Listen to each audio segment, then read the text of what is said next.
Hello all, എല്ലാവർക്കും G K weld and PSCയുടെ പുതിയൊരു അധ്യായത്തിലേക്ക് ഒരിക്കൽ കൂടി സ്വാഗതം. ഞാൻ ആഷ്ന ഷാജി. അപ്പോൾ നമ്മൾ കഴിഞ്ഞ ദിവസങ്ങളിൽ പഠിച്ചുകൊണ്ടിരുന്നത് SCERT ജോഗ്രഫി സിലബസ് ബേസ് ചെയ്തിട്ടുള്ള ക്ലാസ് ആയിരുന്നു. ഇന്ത്യൻ ഭൂമിശാസ്ത്രവുമായി ബന്ധപ്പെട്ട SCERT ടെക്സ്റ്റ് ബുക്കിൽ നിന്നും സെലക്ട് ചെയ്തിട്ടുള്ള മൂന്നാമത്തെ ക്ലാസ് ആണ് ഇത് നമ്മൾ ചെയ്യുന്നത്. ഇതിനു മുൻപുള്ള 2 ക്ലാസ്സുകൾ ഞാൻ ചെയ്തിട്ടുണ്ട്. അത് നിങ്ങൾ പ്ലേലിസ്റ്റ് ചെക്ക് ചെയ്ത് കഴിഞ്ഞ് കഴിഞ്ഞാൽ ലഭിക്കുന്നതാണ്. അപ്പോൾ ഇനി മുതൽ ഡെയിലി നമുക്ക് ക്ലാസ്സുകൾ ഉണ്ടാവും കേട്ടോ. അപ്പോൾ ആദ്യമായിട്ട് ചാനൽ കാണുന്നവരാണെങ്കിൽ ചാനൽ സബ്സ്ക്രൈബ് ചെയ്തോളൂ. അപ്പോൾ എല്ലാവർക്കും വളരെ ഏറെ ഉപകാരപ്പെട്ടൊരു ക്ലാസ് തന്നെയാണിത്. അപ്പോൾ നമുക്ക് സ്റ്റാർട്ട് ചെയ്യാം. കഴിഞ്ഞ ദിവസം നമ്മൾ അവസാനം പറഞ്ഞു നിന്നിട്ടുണ്ടായിരുന്നത് ഏത് ടോപ്പിക്കിനെ കുറിച്ചിട്ടായിരുന്നു? ഇന്ത്യൻ ഭൂമിശാസ്ത്രത്തിലെ നമ്മളുടെ ഉപദ്വീപീയ പീഠഭൂമി, അതുപോലെ ഇന്ത്യൻ ഉപദ്വീപിയൻ പീഠഭൂമിയുമായി ബന്ധപ്പെട്ട പല കാര്യങ്ങളൊക്കെ നമ്മൾ പഠിച്ചിട്ടുണ്ടായിരുന്നു അല്ലെ. അതുപോലെ ശിവാലിക്കുമായി ബന്ധപ്പെട്ട ലാസ്റ്റ് പോയിന്റ് ആണ് കഴിഞ്ഞ ദിവസം നമ്മൾ സംസാരിച്ച് നിർത്തിയിട്ടുണ്ടായിരുന്നത്. ഇനി ഇവിടെ നമ്മൾ പറയുന്നത് പാസസും അതുപോലെ നോർത്തേൺ മൗണ്ടൻ റീജിയനിൽ കാണപ്പെടുന്ന പ്രധാനപ്പെട്ട പാസസിനെ കുറിച്ചിട്ടാണ് പറയുന്നത്. അപ്പൊ നിങ്ങൾ നോക്കുക, ഈ പാസസ് എന്ന് പറഞ്ഞു കഴിഞ്ഞാൽ നാച്ചുറൽ ആയിട്ടുള്ള പാസസ് ആണ് മൗണ്ടൻ റേഞ്ചസിൽ കാണപ്പെടുന്നത്. അപ്പോൾ ഇതിനകത്ത് നമുക്ക് നോക്കാം. ആദ്യം നമ്മൾ പറയുന്നത് ലിപു ലേക്ക് ആണ്. അപ്പൊ ഈ പാസ് കണക്ട് ചെയ്യുന്ന പ്ലേസസ് ആണ് ഉത്തരാഖണ്ഡും ടിബറ്റും. അപ്പൊ നമുക്ക് ചോദ്യം വരുന്നത് എങ്ങനെയാണ്? ചിലപ്പോൾ മാച്ച് ദ ഫോളോയിങ് ആയിട്ട് ചോദിക്കാം, പ്രസ്താവന രീതിയിലായിട്ട് ചോദിക്കാം. അപ്പൊ ചോദിക്കുന്നത് എങ്ങനെയായിരിക്കും? ഉത്തരാഖണ്ഡിനെയും ടിബറ്റിനെയും ബന്ധിപ്പിക്കുന്ന പാസ് ഏതാന്ന് ചോദിച്ചു കഴിഞ്ഞാൽ ലിപു ലേക്ക് ആണെന്ന് പഠിച്ചു വെക്കുക. അതുപോലെ ഹിമാചൽ പ്രദേശിനെയും ടിബറ്റിനെയും കണക്ട് ചെയ്യുന്ന പാസ്സാണ് ഷിബ്കില. ഇത് എപ്പോഴും ചോദിക്കാറുണ്ട്. കൂടുതലായിട്ട് ചോദിച്ചു കാണുന്നത് നാഥുല ചുരമാണ് കേട്ടോ. അപ്പൊ നാഥുല ചുരം ഏതിനെയാണ്? സിക്കിമിനെയും ടിബറ്റിനെയും കണക്ട് ചെയ്യുന്ന ചുരം ഏത് എന്ന് ചോദിച്ചു കഴിഞ്ഞാൽ നാഥുല ചുരമാണ്. അതുപോലെ തന്നെ ശ്രീനഗറിനെയും കാർഗിലിനെയും കണക്ട് ചെയ്യുന്ന ചുരം ഏതാണ്? സോജില ചുരമാണ്. ഏതാണ്? സോജില ചുരം. ഓക്കെ ആണല്ലോ. ശരി, ഇനി നമുക്ക് അടുത്തിലേക്ക് പോവാം. അപ്പോൾ നമ്മൾ പ്രധാനമായിട്ടും പറഞ്ഞ ഈ പറയുന്ന മേഖലയിൽ കാണപ്പെടുന്ന പ്രധാന വൃക്ഷങ്ങളാണ്. അതായത് ഓക്ക്, അതുപോലെ ചെസ്നട്ട്. ഇത് നമ്മുടെ ചെസ്നട്ടിന്റെ ഫ്രൂട്ടാണ് ഇവിടെ കാണിച്ചിരിക്കുന്നത്. അതുപോലെ ഈ പറയുന്ന മേപ്പിള്, അതുപോലെ ഇതൊക്കെ എന്താണ്? പ്രധാനമായിട്ടും കാണപ്പെടുന്ന വൃക്ഷങ്ങളാണ്. ഇപ്പൊ നമ്മൾ പറയുന്നത് പ്രധാനമായിട്ടും എവിടെ കാണപ്പെടുന്നതാണ്? നമ്മുടെ ഹിമാലയൻ പർവ്വത മേഖലയിൽ കാണപ്പെടുന്ന പ്രധാനമായിട്ടുള്ള കുറച്ച് ഫ്രൂട്ട്സിന്റെയും അതുപോലെ ട്രീസിന്റെയും ഇമേജസ് ആണ് ഞാനിപ്പോ നിങ്ങളെ കാണിച്ചത്. ഇനി ഈ പ്രദേശങ്ങളിൽ എന്താണ്? പ്രധാനമായിട്ടും വ്യത്യസ്ത രീതിയിലുള്ള സസ്യജാലങ്ങളൊക്കെയാണ് കാണപ്പെടുന്നത്. ഇന്ന് നോക്കിക്കഴിഞ്ഞാൽ സമുദ്രനിരപ്പിൽ നിന്നും 1000 മുതൽ 2000 മീറ്റർ വരെ ഉയരത്തില് നമ്മളിപ്പോ പറഞ്ഞ ഓക്ക്, ചെസ്നട്ട്, മേപ്പിൾ ഈ വൃക്ഷങ്ങളാണ് കാണപ്പെടുന്നത്. അപ്പൊ ഇതിന്റെ പ്രത്യേകതയുണ്ട്. സമുദ്രനിരപ്പിൽ നിന്നും ഏകദേശം 1000 to 2000 മീറ്റർ വരെ ഉയരത്തിലാണ് ഈ പറഞ്ഞിരിക്കുന്ന വൃക്ഷങ്ങളെല്ലാം സ്ഥിതി ചെയ്യുന്നത്. അപ്പം ഇതിനു മുകളിലേക്കുള്ള ഉയരത്തിലാണ് നമ്മൾ പറഞ്ഞ സിപ്രസും അതുപോലെ ദേവദാരു തുടങ്ങിയ വൃക്ഷങ്ങളൊക്കെ കാണപ്പെടുന്നത്. ഓക്കെ, ഇതും നമ്മുടെ ദേവദാരു, ഇപ്പൊ നമ്മൾ പറഞ്ഞ ദേവദാരു വൃക്ഷത്തിന്റെ ഒരു ഇമേജ് ആണ് ഇവിടെ കൊടുത്തിരിക്കുന്നത്. ഇത് നമ്മുടെ സിപ്രസ് പറയുന്ന ഒരു സസ്യത്തിന്റെ ഇമേജ് ആണ് ഇവിടെ കൊടുത്തിരിക്കുന്നത്. അതുപോലെ തന്നെ നമ്മുടെ ഹിമാചൽ പ്രദേശിൽ കാണപ്പെടുന്ന ഒന്നാണ് നമ്മുടെ ഈ സാഫ്രോൺ എന്ന് പറയും. എന്താണ്? കുങ്കുമപ്പൂവാണ് ഇവിടെ കൊടുത്തിരിക്കുന്നത്. നിങ്ങൾക്ക് കാണാൻ പറ്റുന്നുണ്ടെന്ന് വിശ്വസിക്കുന്നു. കുങ്കുമപ്പൂവിന്റെ ആണ് കൾട്ടിവേഷനാണ് ഇവിടെ കാണിച്ചിരിക്കുന്നത് കേട്ടോ. അതുപോലെ തന്നെ തേയില. ഓക്കെ, ഇനി ഇതിന്റെയൊക്കെ പ്രത്യേകത എന്ന് പറയുന്നത് കിഴക്കൻ മലനിരകളാണ്. അപ്പൊ ഇവിടെ നോക്കിക്കേ, നമ്മൾ കഴിഞ്ഞ ദിവസം ഈ ക്ലാസ് മുഴുവൻ കാണുകയെങ്കിൽ മാത്രമാണ് നിങ്ങൾക്ക് ഇതിന്റെ കംപ്ലീറ്റ് ആയിട്ടുള്ള ഒരു ഐഡിയ കിട്ടുള്ളൂ. അപ്പൊ മുമ്പിൽ അപ്ലോഡ് ചെയ്തിരിക്കുന്ന 2 ക്ലാസ്സുകൾ നിർബന്ധമായിട്ട് കണ്ടു നോക്കുക കേട്ടോ. അപ്പൊ നമ്മൾ പറഞ്ഞു, ലോകത്തിന്റെ മേൽക്കൂര എന്നറിയപ്പെടുന്ന പാമീർ പീഠഭൂമി, ഹിന്ദുക്കുഷ്, അതുപോലെ എല്ലാം നമ്മൾ കൂടുതലൊക്കെ പറഞ്ഞിട്ടുണ്ടായിരുന്നു. ഇപ്പൊ നമ്മൾ ഇവിടെ കൊടുത്തിരിക്കുന്ന ഈ കാണിച്ചിരിക്കുന്ന ഇമേജ് ഇവിടെ കണ്ടോ? ഈ ഒരു ഭാഗത്താണ് കിഴക്കൻ മലനിരകൾ വരുന്നത്. അപ്പൊ എവിടെയായിട്ടാണ്? കിഴക്കൻ മലനിരകൾ ഇന്ത്യൻ മാപ്പിന്റെ ഒരു വലത് സൈഡിലായിട്ടാണ് ഇങ്ങനെ പോയിരിക്കുന്ന ഏരിയാസ് ആണ് കിഴക്കൻ മലനിരകൾ വരുന്നത്.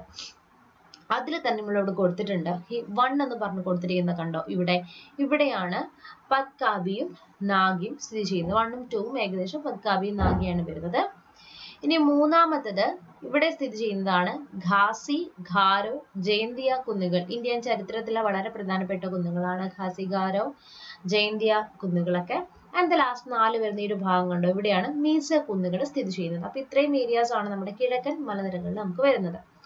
നമുക്ക് നോക്കാം ഇനി കിഴക്കൻ മലനിരകളുടെ സവിശേഷതകൾ എന്തായിരിക്കും? ഈ പറയുന്ന കിഴക്കൻ മലനിരകളുടെ സവിശേഷതകൾ. അപ്പൊ നമുക്കറിയാം, മലനിരകൾ എന്ന് പറയുമ്പോൾ തന്നെ ഏകദേശം സമുദ്രനിരപ്പിൽ നിന്നും 500 മുതൽ 3000 മീറ്റർ വരെ ഉയരത്തിലുള്ള ഈ പ്രദേശം പൂർവാഞ്ചൽ എന്ന പേരിലാണ് അറിയപ്പെടുന്നത്. ഓക്കെ, അപ്പൊ സമുദ്രനിരപ്പിൽ നിന്നും ഏകദേശം 500 to 3000 മീറ്റർ വരെയാണ് ഉയരത്തിൽ സ്ഥിതി ചെയ്യുന്നത്. അപ്പോൾ നാഗാലാൻഡിലെ പാത്കായ്ബ, നാഗാ കുന്നുകള്, മേഘാലയയിലാണ് ഖാസി, ഖാരോ, ജൈന്തിയ കുന്നുകൾ കാണപ്പെടുന്നത്. അതുപോലെ മിസോറാമിലെ മീസോ കുന്നുകളൊക്കെ ഉൾപ്പെടുന്നത് എവിടെയാണ്? ഈ പറഞ്ഞിരിക്കുന്ന കിഴക്കൻ മലനിരകളുടെ ഏരിയയിലാണ് വരുന്നത്. അപ്പൊ ഒന്നുകൂടെ ആവർത്തിക്കാം. നാഗാലാൻഡിലെ പാത്കാബ്യ, അതുപോലെ നാഗാ കുന്ന്, മേഘാലയയിലെ ഖാസി, ഗാരോ, ജൈന്തിയ കുന്ന്, മിസോറാമിലെ മീസോ കുന്നുകളൊക്കെ കാണപ്പെടുന്നത് എവിടെയാണ്? കിഴക്കൻ മലനിരയിലാണ് അല്ലെ. ഇനി നമുക്ക് നോക്കാം എന്തൊക്കെയാണ് ഈ പറഞ്ഞിരിക്കുന്ന ഉത്തരപർവ്വത മേഖലയിലെ ആളുകളുടെ മനുഷ്യ ജീവിതം, അവരുടെ ജീവിതം എങ്ങനെയാണെന്ന് നമുക്ക് നോക്കാം. അപ്പം ധാരാളമായിട്ടുള്ള മൃഗപരിപാലനം, ഒരുപാട് പുൽമേടുകൾ ഉള്ളത് കൊണ്ട് തന്നെ കാശ്മീരിലും ഹിമാചൽ പ്രദേശങ്ങളിലൊക്കെ വ്യാവസായിക അടിസ്ഥാനത്തിൽ ചെമ്മരിയാടുകളെ വളർത്തുന്നുണ്ട്. അതുപോലെ എക്കൽ നിബിഡമായിട്ടുള്ള ശിവാലിക്കിന്റെ താഴ്വരയിൽ അവർ കൾട്ടിവേറ്റ് ചെയ്യുന്ന പ്രധാനമായിട്ടുള്ള ക്രോപ്സ് ആണ് ഉരുളക്കിഴങ്ങ്, അതുപോലെ ബാർലി, കുങ്കുമപ്പൂവൊക്കെ അവർ എന്ത് ചെയ്യുന്നു? കൃഷി ചെയ്ത് വിറ്റാണ് ജീവിക്കുന്നത്.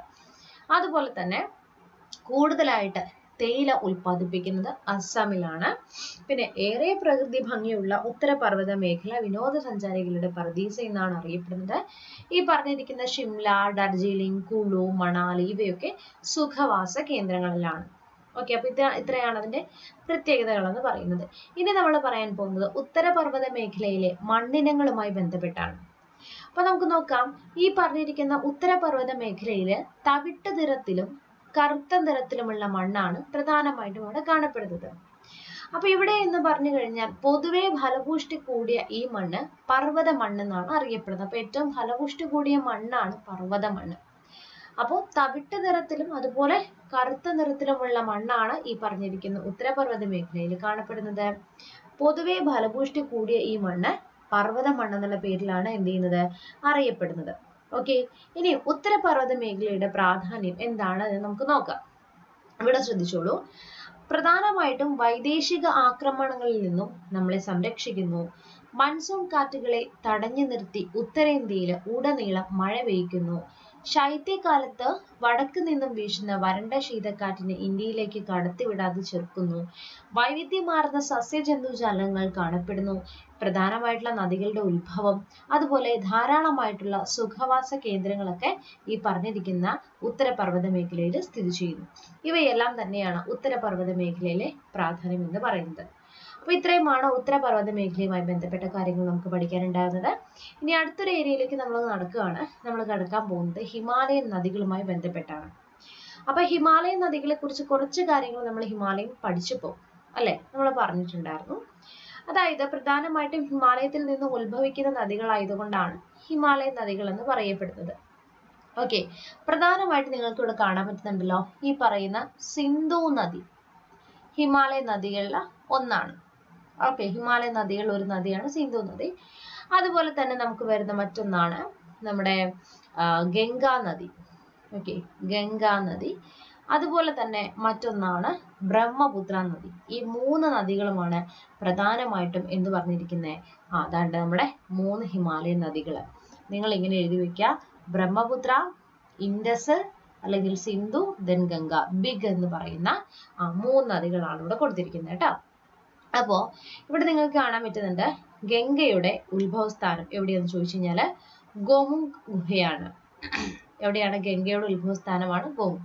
അപ്പൊ ഇവിടെ നമ്മുടെ ഗംഗാ നദി കൊടുത്തിട്ടുണ്ട് അല്ലെ, ഗംഗാ നദിയുടെ ഇമേജ് ഇവിടെ കൊടുത്തിട്ടുണ്ട്. അപ്പൊ ഈ പറഞ്ഞിരിക്കുന്ന ഗംഗാ നദിയുടെ ഉത്ഭവസ്ഥാനം എവിടെയാണ് എന്ന് ചോദിച്ചാൽ പഠിച്ചു വെച്ചിരിക്കണം. എവിടെയാണ് ഗംഗയുടെ ഉത്ഭവസ്ഥാനം? ഗോമുഖ് ഗുഹയാണ്, ഗോമുഖ് ഗുഹ. ഓക്കെ ആണല്ലോ. ഇനി അതുപോലെ തന്നെ ഇത് നമ്മുടെ മാനസ സരോവർ തടാകത്തെയാണ് കാണിച്ചിരിക്കുന്നത്. അപ്പൊ നമുക്ക് എന്തൊക്കെയാണ് സംഭവം ജസ്റ്റ് ഒന്ന് നോക്കാം. ഈ ഒരു ഏരിയ മാത്രം ഒന്ന് നോക്കാം. അപ്പൊ ഇവിടെ നോക്കിക്കേ, പ്രധാനമായിട്ടും ഹിമാലയൻ നദികളില് ഓരോ നദികളും അതിന്റെ ഉത്ഭവസ്ഥാനങ്ങളും അതിന്റെ നീളവും പോഷക നദികളും ഒഴുകുന്ന സംസ്ഥാനങ്ങളും അവരെവിടെയാണ് എത്തിച്ചേരുന്നതെന്നാണ് കാണിച്ചിരിക്കുന്നത്. ഇതിനകത്ത് നിങ്ങൾ ശ്രദ്ധിക്കേണ്ടത് സിന്ധു നദി മാത്രം എങ്ങോട്ടേക്കാണ് ഒഴുകുന്നത്? പടിഞ്ഞാറോട്ടാണ് ഒഴുകുന്നത്. ബാക്കി രണ്ടും എങ്ങോട്ടേക്കാ? കിഴക്ക് ചെന്ന് ബംഗാൾ ഉൾക്കടലിലാണ് പതിക്കുന്നത്. അതായത് സിന്ധു നദി ഒഴിച്ച് ഗംഗാ നദിയും ബ്രഹ്മപുത്ര നദിയും കിഴക്കോട്ടാണ് ചെന്ന് പതിക്കുന്നത്. അപ്പം സിന്ധു നദിയുടെ ഉത്ഭവം എന്ന് പറയുന്നത് സിന്ധു ടിബറ്റിലെ മാനസ സരോവർ തടാകത്തിൽ നിന്നാണ് ഉത്ഭവിക്കുന്നത്. അപ്പം മാനസ സരോവർ എവിടെയാണ്? ടിബറ്റ് ആണ്. ഓക്കെ, ടിബറ്റിലെ മാനസ സരോവർ തടാകത്തിൽ നിന്നും ഉത്ഭവിക്കുന്ന നദിയാണ് സിന്ധു നദി. ഏകദേശം 2280 കിലോമീറ്റർ ആണ് നീളം വരുന്നത്. ഇന്ത്യയിലൂടെ ഏകദേശം 709 കിലോമീറ്റർ മാത്രമാണ് അത് ഒഴുകുന്നത്. ഇനി പ്രധാനപ്പെട്ട പോഷക നദികളാണ് ചേലം, ചിനാബ്, രവി, ബിയാസ് ആൻഡ് സത്ലജ്. ഇനി ഒഴുകുന്ന സംസ്ഥാനങ്ങൾ നോക്കിക്കേ.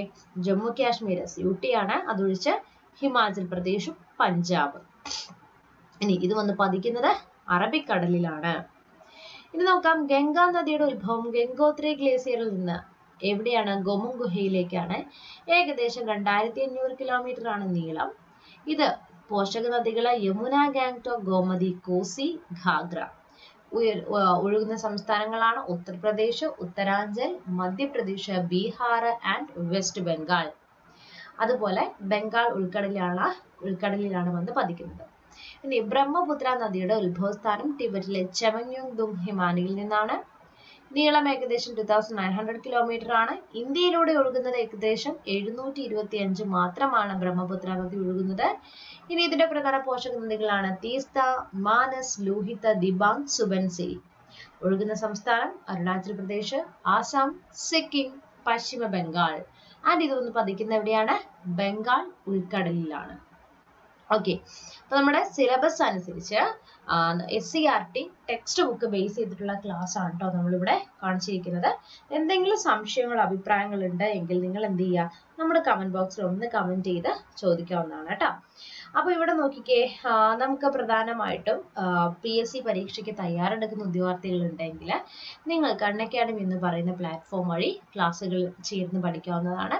ഇപ്പൊ പുതുതായിട്ട് 120 ദിവസത്തെ SCERT ബാച്ച്, 100 ദിവസത്തെ LDC ബേവ്കോ ബാച്ച്, 12th മെയിൻസിന് വേണ്ടിയിട്ട് CEOയ്ക്കും CPOയ്ക്കും വേണ്ടിയിട്ടുള്ള 2 മെയിൻസ് ബാച്ചുകൾ ആരംഭിച്ചിട്ടുണ്ട്.